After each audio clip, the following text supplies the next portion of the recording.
Cartoon TV. Shekhar 35 साल हो गए मेरा शादी हुए। मेरे ससुर ने कहा था रेडियो दूंगा और आज तक रेडियो नहीं दिए। जब भी मैं जाता हूँ उनको पता चल जाता है और घर छोड़ कर भाग जाते हैं। साला भी भाग जाता है, मैं क्या करूँ।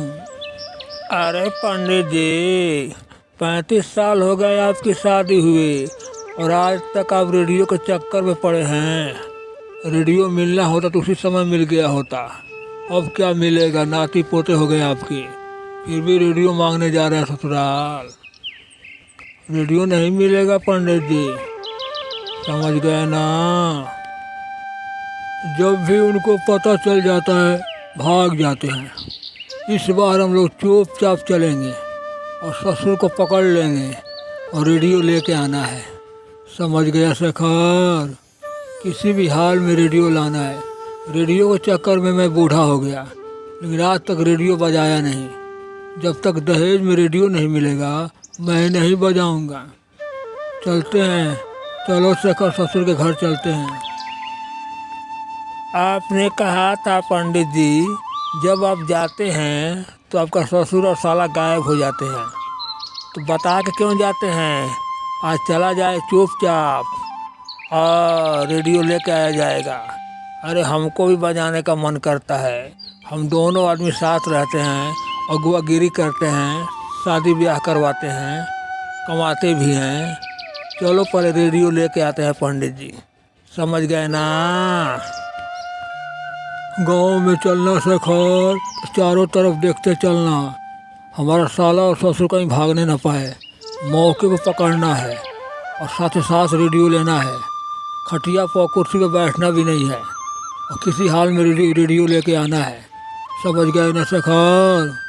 देखते जाना, तुम्हारा आँख तेज है, कहीं ससुर और साला गायब ना हो जाए। मैं भी देख रहा हूँ, समझ गए ना। चिंता मत कीजिए पंडित जी, हम देखते चलेंगे। जल्दी से रेडियो लेके आना है और चलना है श्राद्ध खाने। याद है ना, अब जंगल में नहीं चलना है, गांव में चलना है और श्राद्ध खा के आया जाएगा। लेकिन पहले रेडियो ले लिया जाए। क्यों? अरे मैं भी बजाऊंगा, आप भी बजाइएगा। इसके बाद पंडित और शेखर दोनों आदमी चल देते हैं। पंडित जी मिठाई लिए हैं बैग में, बहुत दिनों के बाद ससुराल जा रहे हैं और रेडियो की खुशी में उनकी आंखें छलक रही है और खुशी का ठिकाना नहीं है। लेकिन देखते हैं आगे क्या होता है, रेडियो मिलता है या नहीं मिलता है। अब तो जाने के बाद ही पता चलेगा। फोकट में मिठाई ले लिया हूँ 50 रुपये का। मिठाई का क्या होगा, नहीं रेडियो मिलेगा तो मिठाई लौटा लाऊंगा, लेकिन वहाँ पे मिठाई नहीं दूंगा। यही सोचते हुए पंडित जी चले जा रहे हैं।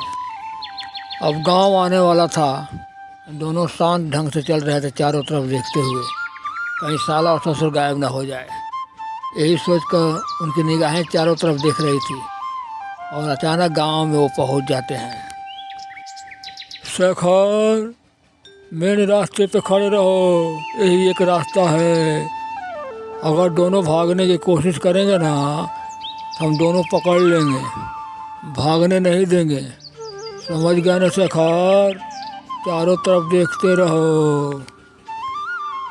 पंडित जी, मैं देख रहा हूँ चारों तरफ। आप छत के ऊपर निगाहें दौड़ाइए, गांव के पलानी के ऊपर निगाहें दौड़ाइए, झुग्गी झोपड़ी पर निगाहें दौड़ाइए, कहीं आपका ससुर और साला भाग न जाए। तो दोस्त मुझे मत दीजिएगा, देखते रहिए चारों तरफ। अरे भाई, मेरी आंखें इतनी तेज नहीं है जितना तुम समझ रहे हो। आगे से 2 आदमी जब गुजरते हैं ना तो मेरी आंखें धुंधला जाती है, पहचान नहीं पाता हूँ।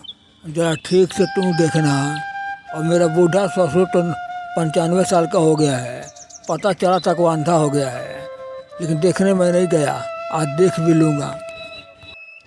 अरे आपके ससुर कब अंधा हुए पंडित जी? मुझे भी थोड़ा थोड़ा खबर मिला था कि आपके ससुर जी अंधा हो गए हैं, लेकिन कैसे हुए उसके बाद तो आपने कभी देखने भी नहीं गए। अरे कम से कम जाके देख आते हैं, वो आपके ससुर थे। क्यों पंडित जी? बाबूजी, फूफा जी